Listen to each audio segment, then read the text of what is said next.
Okay, so today we're talking about the Moivre's theorem. The Moivre's theorem,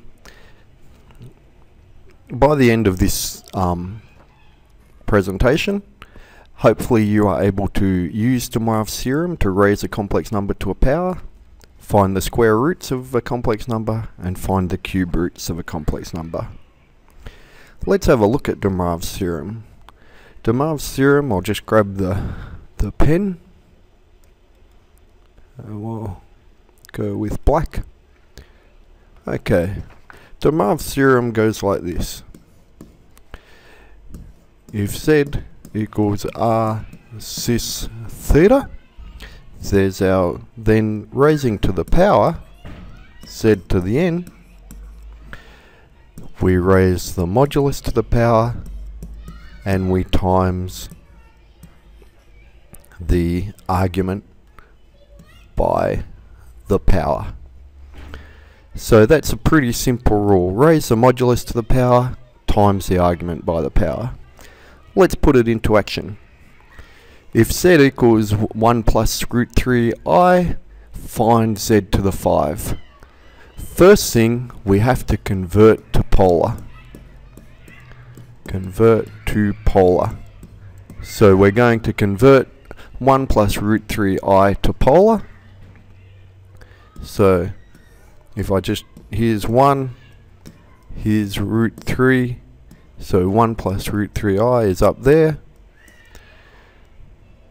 That's 1, that's root 3, that's 2, and that's going to be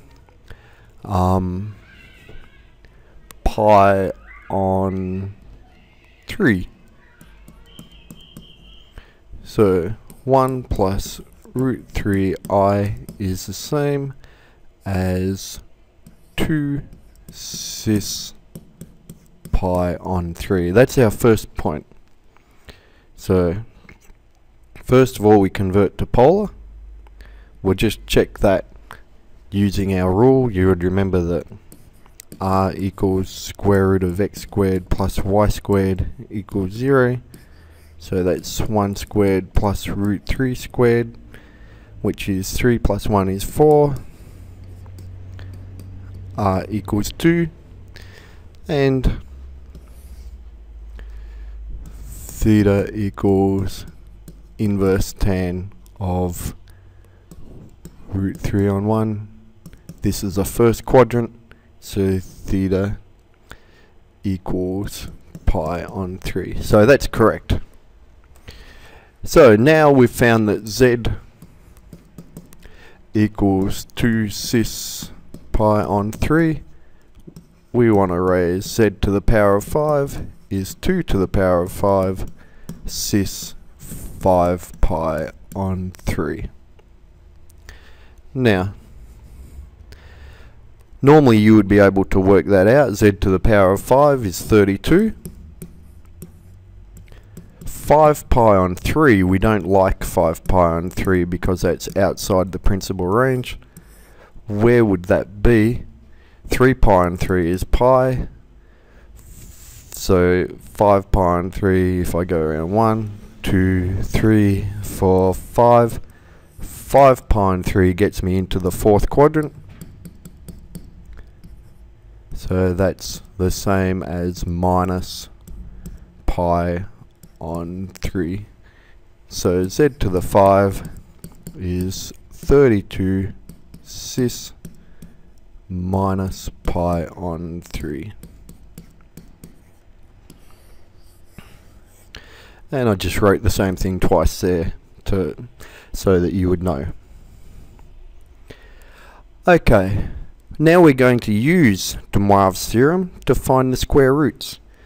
And this works on the property that the square root of Z is the same as raising to the power of 1/2. So that's what we're going to do. Z equals 9 cis pi on 3 becomes, so the square root of Z, which is Z to the power of 1/2, is 9 to the power of 1/2, or the square root of 9. cis 1/2 times pi on 3, which gives me plus or minus 3 cis pi on 6. Now, that gives me, I'm happy with plus 3 pi on 6 minus 3 pi on 6. Where's that? Well, here's 3. That's pi on 6, so there's our first square root.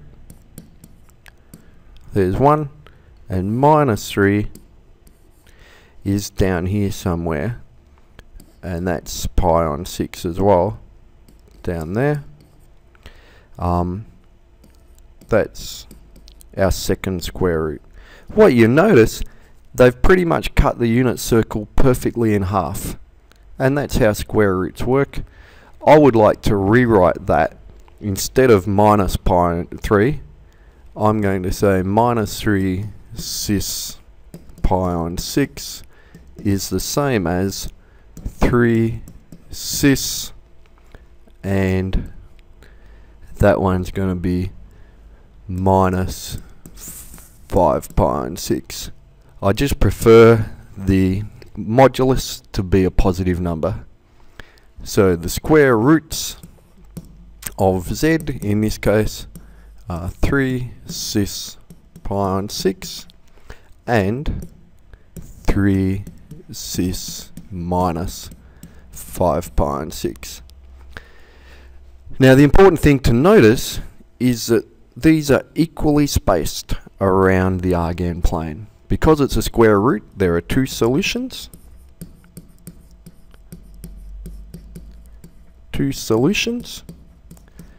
And our solutions are equally spaced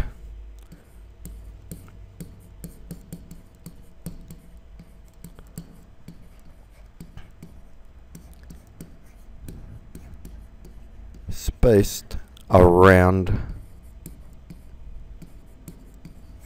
the argand plane.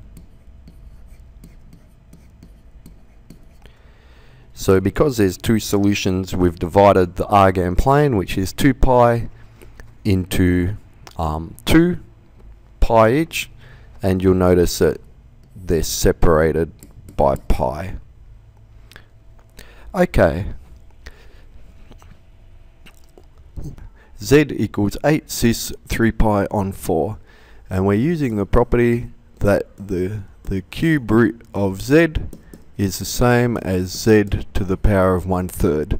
So I'm going to use de Moivre's theorem. If z equals 8 cis 3 pi on 4, then z to the 1/3 equals the cube root of 8 cis 1/3 times 3 pi on 4. So z to the 1/3 gives me 2 cis pi on 4. Now the problem with that is that's one solution and that's correct, but the reality is this is a cube root and we need to have 3 solutions.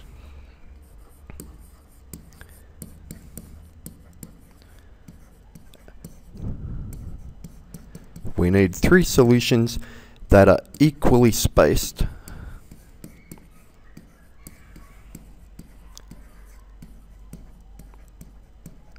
around argand plane. Now to be equally spaced, the argand plane is 2 pi and we're dividing it by 3, so they're going to be separated by 2/3 of pi. So how do we work that out? Our solutions are 2 cis pi on 4, there's our first solution.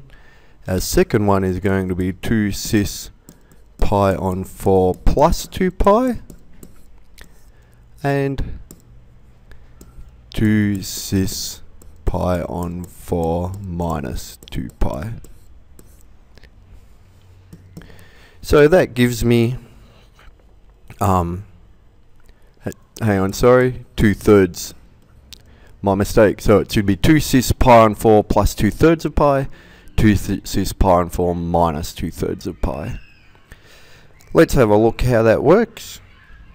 Well, I'm going to get 2 cis pi on 4, that's my first solution, 2 cis 11 pi on 12, and 2 cis minus 5 pi on 12. And that gives me my 3 cube roots. I look at where are they on the argand plane. Well, my first one's out here at pi on 4. My second one's over here somewhere at 11 pi on 12, and my third one is down here at minus 5 pi on 12. So I've come up with 3 solutions that are equally spaced around the argand plane. So our success criteria for today, you should be able to use the Moivre's theorem to raise a complex number to a power. You should be able to find the square root of a complex number, and you should be able to find the cube root of a complex number, or the cube roots.